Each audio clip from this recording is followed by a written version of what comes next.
Pense à la séduction comme à une langue. C'est une langue qui est principalement non verbale. Et ton jeu est d'apprendre cette langue, de la maîtriser.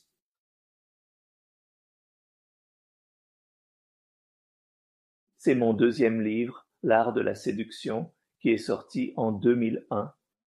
Et récemment, nous avons vendu plus d'1 million d'exemplaires. Voilà.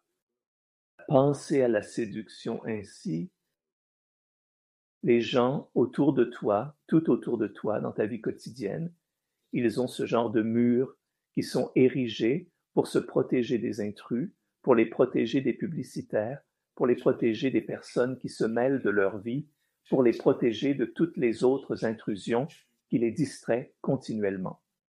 Les gens, particulièrement au XXIe siècle, sont très défensifs. Ils ont des murs très épais autour d'eux. Ils s'intéressent peu à toi. Tes idées, une relation, rien ne les attire. Ils te résistent naturellement. Le jeu de la séduction consiste à abaisser ces murs, à les rendre de plus en plus fins, à trouver des points d'entrée afin que vous puissiez pénétrer dans leur esprit, à l'intérieur de leur défense.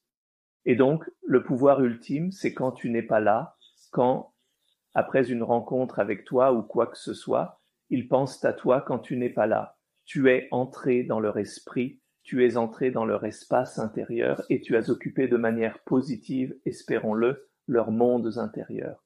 Et ils pensent à toi même si tu n'es pas là. C'est le jeu, l'art de la séduction. Ok?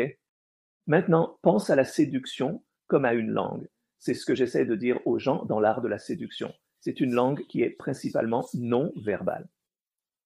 Et ton jeu est d'apprendre cette langue, de la maîtriser, tout comme tu maîtriserais le français ou n'importe quelle autre langue. D'accord? Alors, quelle est cette langue? Eh bien, c'est une langue de gestes, c'est une langue de langage corporel. C'est un langage d'énergie que tu ressens chez une autre personne.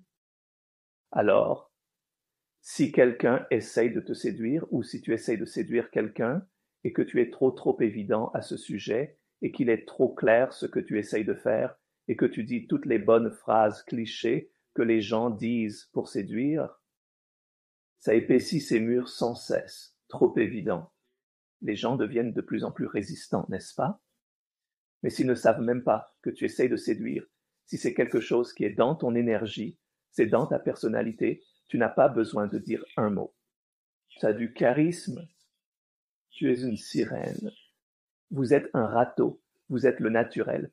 Tous les 9 types de séduction que j'illustre ici, alors vous n'avez même pas besoin d'essayer. C'est quelque chose qui émane de votre personnalité et qui attire les gens vers vous sans que vous ne disiez jamais un mot. Donc, une partie de ce langage est votre propre énergie, votre propre sorte de confiance et de sécurité intérieure qui émane de vous et qui attire les gens vers vous, et c'est incroyablement séduisant. C'est un langage de gestes. Donc, quand tu sors avec quelqu'un ou que tu emmènes quelqu'un quelque part, ce n'est pas ce que tu dis et tout ce que tu fais. C'est l'endroit où tu les emmènes. Ce n'était pas prévu, une surprise. C'est un lieu nouveau, différent et imprévisible pour eux. C'est une partie du langage séduisant. Quand tu leur fais un cadeau, ce n'est pas un cadeau qui est évident, c'est-à-dire, tu sais, des fleurs ou quelque chose comme ça, ou quelque chose qui coûte beaucoup d'argent. C'est un cadeau qui montre que tu penses à eux, que tu comprends leur esprit. Alors, par exemple, je dis aux gens, écoutez attentivement l'autre personne. Ils vont dire des choses sur ce qu'ils aiment, sur leur goût, leur dégoût. Et donc, ils vont révéler une partie de leur personnalité. Vous voulez les amener à beaucoup parler et vous ne dites presque rien. Et au cours de la révélation de quelque chose qu'ils aiment, une ampoule s'allume dans votre tête et vous vous dites « je peux leur offrir un cadeau après quelques semaines de les avoir vus qui reflètent cette chose particulière qu'ils ont mentionnée une fois, ce qui leur révèle que j'écoutais, que j'ai compris, que j'ai absorbé leur idée, leur esprit. » Alors, waouh, cette personne m'écoutait vraiment. Quelle attention, n'est-ce pas? C'est un geste. Tu n'as pas besoin de dire quoi que ce soit. Ok? Encore et encore et encore. Tu apprends ces langues. Tu apprends ce qui excite les gens, ce qui déclenche leur niveau de fascination. Qu'est-ce qui les repousserait et dégoûterait? Donc tu veux créer un certain degré de mystère, vous voulez brouiller les pistes. Ils ne savent pas exactement qui tu es. Il y a un élément de « je ne connais pas vraiment cette personne ».